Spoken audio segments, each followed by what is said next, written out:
Confiez-nous la gestion de vos réseaux sociaux. Pourquoi devriez-vous nous confier la gestion de vos réseaux sociaux? En effet, la plupart des chefs d'entreprise, la plupart des dirigeants d'entreprise ressemblent à ce monsieur que vous voyez sur l'image. Il gère lui-même les réseaux sociaux de son entreprise. Mais seulement à un certain moment, il est à bout de souffle.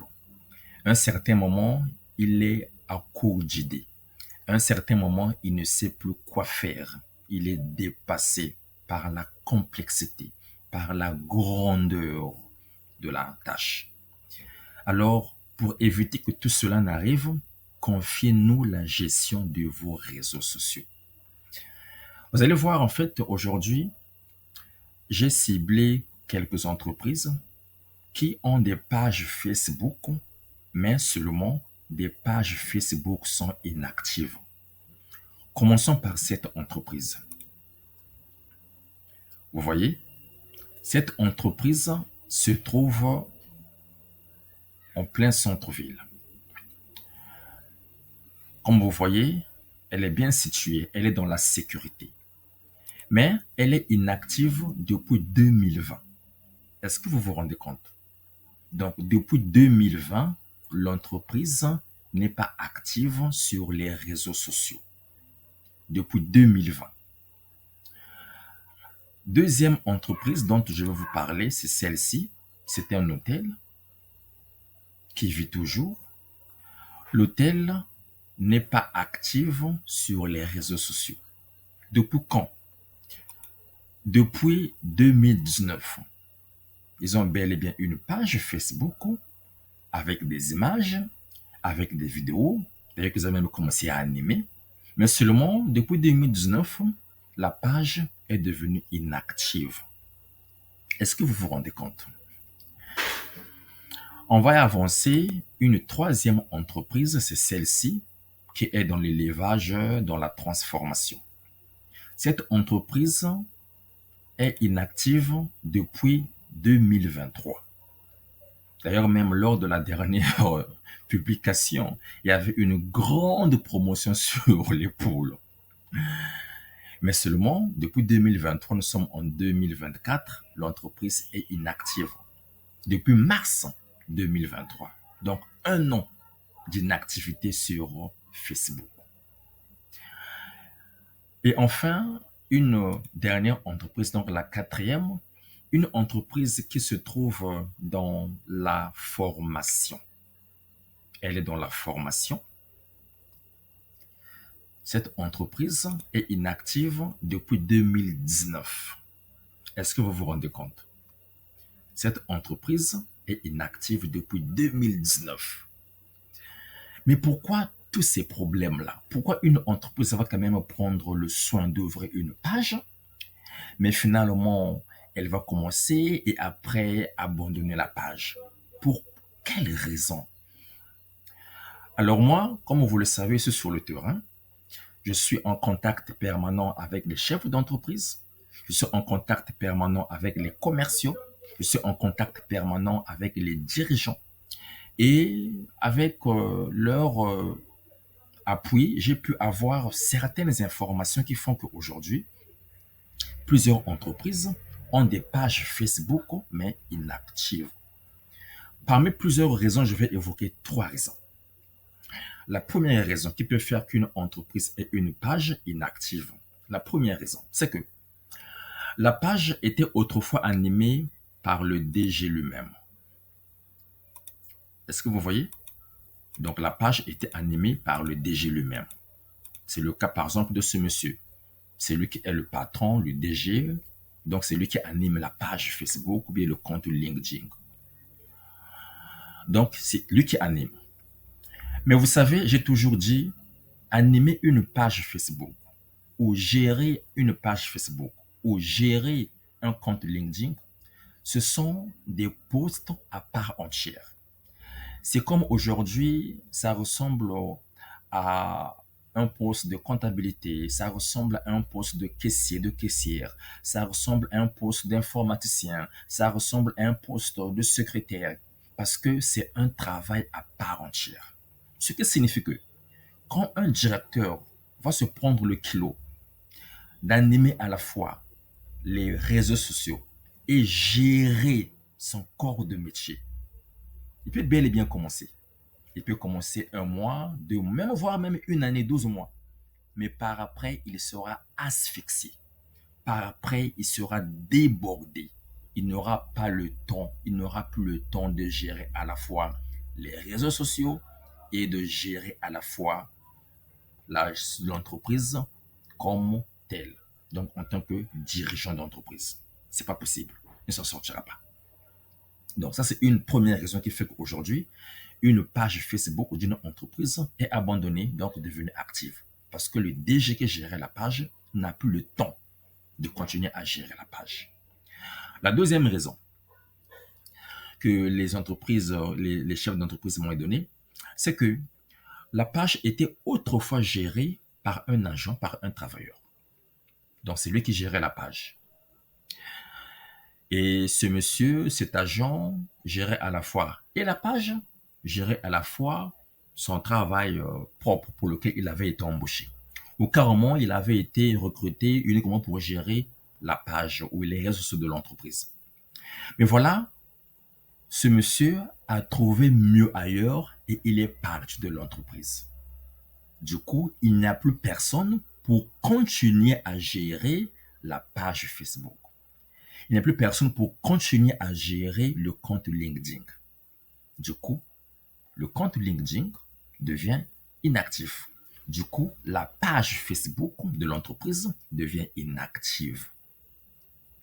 Deuxième raison. Maintenant, évoquons la troisième raison. La troisième raison, c'est que il arrive que l'entreprise confie la gestion de la page à un professionnel ou bien à quelqu'un. Donc, en y mettant tous les moyens qu'il faut. Ou parfois, c'est lui-même le DG qui gère la page. Mais, étant donné que il gère la page pas de façon professionnelle, il pense que la page n'est pas rentable. Je m'explique. Il arrive qu'une entreprise cherche à faire la publicité Facebook. Et qu'est-ce qu'elle va faire? Elle va aller sur Booster. Je n'ai pas prévu ça. Je vais quand même... je n'ai pas prévu ça. J'ai pas prévu ça. Bon, je pourrais vous le montrer la prochaine fois. En tout cas, il va sur le bouton Booster pour soit faire la publicité ou pour soit montrer le post à un plus grand nombre de personnes. Parce que Facebook, quand tu fais de la publication, quand la publication est bien notée, bien cotée, Facebook te demande en fait, tu as la possibilité de booster la publication afin qu'elle soit vue à un maximum de personnes. Vous voyez, booster. Et si toi, tu n'es pas éclairé, tu vas aller en cliquant sur le bouton booster. Bien sûr, c'est pas gratuit. Après, il y a des frais à payer. Bien sûr, tu peux gagner quelque chose, mais le retour sur investissement ne sera pas conséquent. Parce que booster, ça ne marche pas convenablement. Booster une page, booster un post, en fait, c'est un des moyens que Facebook utilise pour se faire sauvagement de l'argent. Donc, celui-là qui va faire de la publicité en passant par booster, pensera que la publicité ne marche pas, pensera que Facebook ne marche pas, il tombera dans l'erreur. Alors que c'est lui qui n'a pas utilisé le bon outil et du coup, il a tapé poteau. Est-ce que je me fais comprendre? En tout cas, j'ouvre la parenthèse pour vous faire comprendre que ne cliquez jamais sur le bouton booster. Non, non, non, arrêtez. Faites de la publicité en bonne et due forme par le business manager. Donc, Cette troisième raison fait que l'entrepreneur ou le DG croit que la publicité Facebook ne marche pas. Les réseaux sociaux, ça ne marche pas. Je dépense pour rien. Ça me demande de l'énergie pour rien. Alors, c'est pas la peine. Mieux vaut arrêter avec ça. Est-ce la faute à Facebook? Est-ce la faute à la publicité? Non. C'est la faute au DG, à ce monsieur-là, qui n'a pas utilisé les bons outils.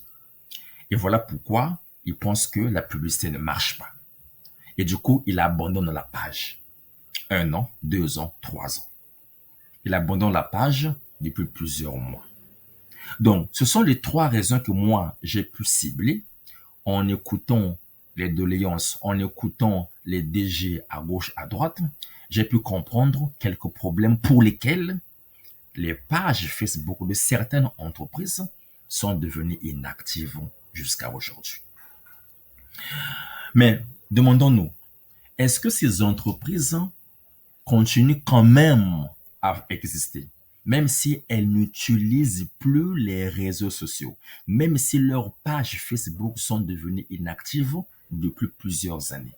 Bien sûr, ces entreprises existent. Regardez, cette entreprise, elle existe. Elle existe.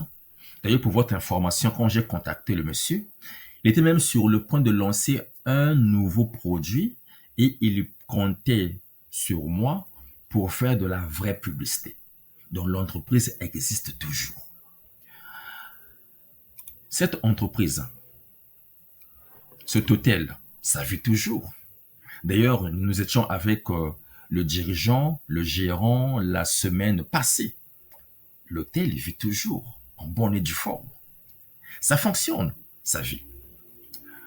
Regardez, cette entreprise qui est dans l'élevage, dans la transformation, est-ce qu'elle vit toujours? Bien sûr, elle n'est pas décédée, elle n'est pas fermée, elle vit toujours.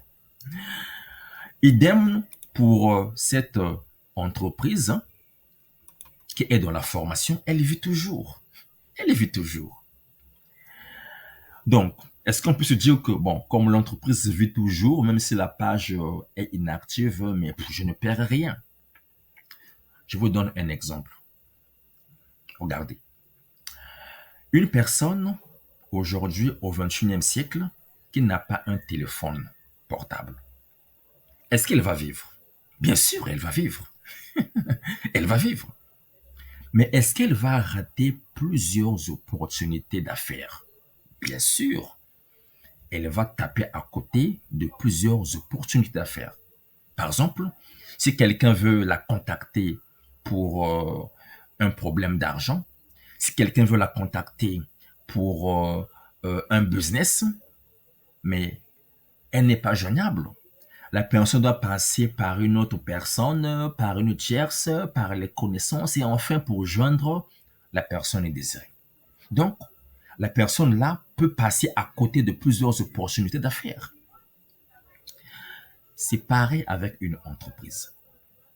L'entreprise vit parce qu'elle n'est pas sur les réseaux sociaux, c'est pas grave, elle vit. Mais du fait qu'elle ne soit pas sur les réseaux sociaux, elle passe à côté de nombreuses opportunités d'affaires. Elle passe à côté de nombreuses opportunités d'argent. Elle rate plusieurs, voire des centaines de milliers d'argent. Parce qu'elle n'est pas active, parce qu'elle n'est pas visible sur les réseaux sociaux. Voilà pourquoi je lance cet appel à tous les CEO, à tous les fondateurs, à tous les directeurs, à tous les commerciaux, à tous les responsables, à tous les décideurs. Ne gérez pas les réseaux sociaux de vos entreprises vous-même. Confiez la gestion de vos réseaux sociaux à des professionnels, par exemple à une agence de marketing digital, par exemple à un community manager ou que sais-je. Mais ne gérez pas vos réseaux sociaux vous-même. Confiez-les à des professionnels parce que eux, c'est leur travail. Eux, ils font que ça. Eux, c'est leur... Ils sont là-dedans, ils sont là-dedans. et ils vont très bien gérer vos réseaux sociaux. Ils vont très bien gérer vos réseaux sociaux. Alors, c'est pour dire quoi en fait? Lorsque on gère un réseau social, on ne gère pas un réseau social comme si on gérait son compte personnel. Parce que gérer un réseau social, il y a des prérequis, il y a des règles qu'il faut respecter. Et ces règles-là, forcément, le directeur ne les connaît pas. Ces règles-là, forcément, celui qu'on a recruté pour être, par exemple, l'informaticien, mais ne connaît pas forcément comment gérer les réseaux sociaux. Il n'est pas professionnel. Lui, c'est un informaticien. Il n'est pas professionnel, c'est pas son domaine. Confiez la gestion de vos réseaux sociaux à des professionnels. Comme ça, ils vous feront le bon travail et vous aurez un retour sur investissement. Vous n'aurez pas à regretter. Donc, c'était ça le message dont je voulais faire passer aujourd'hui. Confiez la gestion de vos réseaux sociaux à des professionnels. Merci pour votre attention. C'était donc Vision Web qui vous attend pour la gestion de vos réseaux sociaux. Merci beaucoup. Ciao.